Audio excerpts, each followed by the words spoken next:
ચાલો આજે એક ખૂબ જ ઊંડા અને મહત્વના વિષયને સમજીએ, દિવ્ય જીવનનો સંગ્રામ.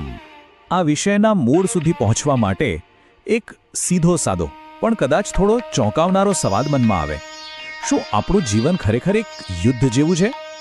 અને જુઓ, આનો જવાબ આપણને આપણા સ્ત્રોતમાંથી સીધો જ મળે છે. એ કહેશે કે જે સાધક જીવન છે તે એક સમરક્ષેત્ર છે. બસ આ એક વાક્ય જ આપણી આખી વાતચીતનો પાયો છે. તો ચલો આ વિચારને જરા ઊંડાણમાં સમજીએ. આપણો પહેલો વિભાગ છે જીવન એક સમરક્ષેત્ર. અહીં સમજવાની મુખ્ય વાત એ છે કે દરેકનું જીવન સમરક્ષેત્ર નથી હોતું, પણ હા, એક અર્થપૂર્ણ અને કોઈક હેતુ સાથે જીવાતું જીવન ચોક્કસપણે એક સમરક્ષેત્ર છે. પણ અહીં આ સાધક શબ્દનો મતલબ શું છે? સાધક એટલે એવી વ્યક્તિ જે ફક્ત શ્વાસ લેવા ખાતર નથી જીવતી, પણ કોઈ ઉચ્ચ હેતુ માટે, એક મોટા ધ્યેય માટે સતત સભાનપણે પ્રયત્ન કરે છે. આ સંઘર્ષની વાત ખરેખર એમના માટે જ છે. આમ જુઓ તો દરેક જીવનનું કોઈક ને કોઈક ધ્યેય તો હોય જ છે, પણ એ ધ્યેય કેવા પ્રકારનું છે ને એના પરથી જ જીવનના બે અલગ અલગ રસ્તાઓ બને છે. ચાલો જોઈએ કે આ બે માર્ગો કયા છે. અને આ બે રસ્તાઓમાં જમીન આસમાનનો ફરક છે. એક છે પરાશ્રયી જીવન, એટલે કે બીજા પર આધાર રાખીને, એમની નકલ કરીને, ભીડની સાથે ચાલીને જીવવું. અને બીજો રસ્તો છે સ્વ પર કલ્યાણ જીવન. આ છે સાધકનો માર્ગ, જે ઉદ્દેશ્ય, સતત આત્મનિરીક્ષણ અને હા, કાયમી સંઘર્ષથી ભરેલો છે. તો સવાલ એ થાય કે સાધકના જીવનનો અંતિમ ધ્યેય શું છે? એ છે સ્વ પર કલ્યાણ, એટલે કે પોતાનું અને બીજાઓનું બંનેનું ભલું થાય. આ જ એ ઉચ્ચ સિદ્ધાંત છે જે સાધકના જીવનને દિશા આપે છે. અને એટલે જ એમના રસ્તામાં સંઘર્ષ તો આવવાનો જ છે. હવે એક બહુ જ મહત્વના સવાલ પર આવીએ. જીવનની ખરી મહાનતા, એનું સાચું મૂલ્ય શેમાં છે? શું ખાલી જન્મ લઈ લેવાથી જીવન મહાન બની જાય? ના. સ્ત્રોત કહે છે કે જીવનની મહાનતા તો એના પ્રભાવ પર, એની અસર પર નિર્ભર કરે છે. જુઓ, 4 વસ્તુઓ તો બધા જ જીવોમાં સામાન્ય છે: ખાવું, સૂવું, ડરવું અને પ્રજોત્પત્તિ કરવી. જો જીવન ફક્ત આટલામાં જ પૂરું થઈ જાય તો એમાં કોઈ ખાસ મહાનતા નથી. આ તો પશુ પક્ષીઓ પણ કરે જ છે. જીવનનો પ્રભાવ કેવો હોઈ શકે એના બે છેડા છે. એક તરફ મચ્છર, વીંછી કે સાપ જેવા જીવો છે જે બીજાને દુઃખ આપીને જીવે છે.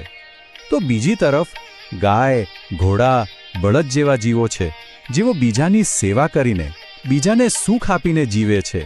અને આ જ બે સ્વભાવ આપણને મનુષ્યોમાં પણ જોવા મળે છે. તો આખા મુદ્દાનો સાર એટલો જ છે કે જીવનની ખરી મહાનતા બીજાના સુખનું કારણ બનવાના સતત પ્રયાસમાં રહેલી છે. પોતાના માટે તો બધા જીવે, પણ બીજા માટે જીવવું એ જ મહાનતા છે. હવે આપણે એક બહુ જ રસપ્રદ અને કદાચ થોડા ઉલટા વિચાર પર આવીએ છીએ. એ છે સંગ્રામનું મૂલ્ય.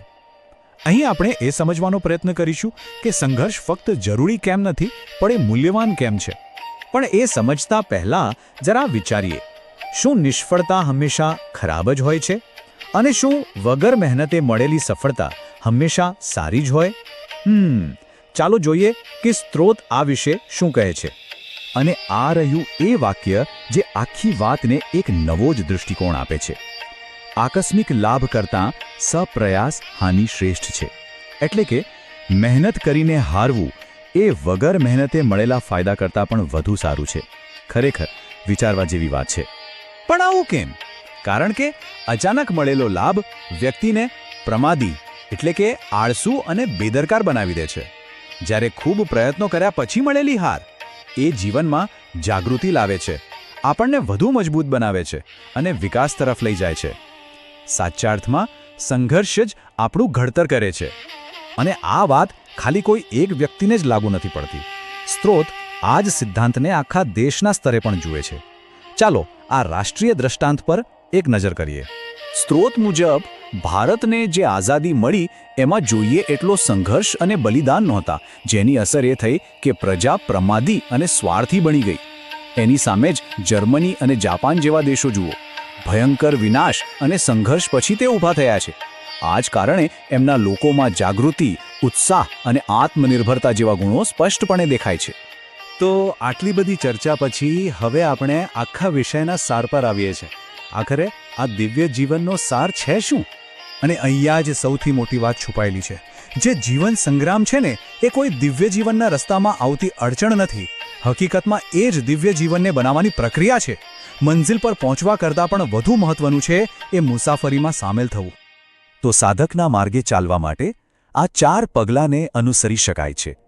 પહેલું, સ્વ પર કલ્યાણ જેવું ઉચ્ચ ધ્યેય નક્કી કરવું. બીજું, સતત પોતાના જીવનનું આત્મનિરીક્ષણ કરતા રહેવું. ત્રીજું, સંઘર્ષથી ભાગવાને બદલે એમાં સક્રિય રીતે જોડાવું. અને ચોથું, જે પણ પરિણામ આવે એના કરતાં કરેલા પ્રયત્નને વધુ મહત્વ આપવું. અને અંતમાં આ એક વાત હંમેશા યાદ રાખવા જેવી છે. દુનિયામાં કોઈ પણ વ્યક્તિ ભલે ગમે તેટલી મહાન કેમ ના હોય, એ પ્રયત્ન કે સંઘર્ષ વગર જન્મથી જ મહાનતા નથી પામી શકતી. મહાનતા બનાવવી પડે છે, એને સભાન પ્રયત્નોથી ઘડવામાં આવે છે. આ સમગ્ર વિશ્લેષણના અંતે એક પ્રશ્ન દરેક વ્યક્તિએ પોતાની જાતને પૂછવા જેવો છે. જીવનનું સમરક્ષેત્ર શું છે? એવો કયો ઉમદા સંઘર્ષ છે જે જીવનને સાચો અર્થ આપી રહ્યો છે?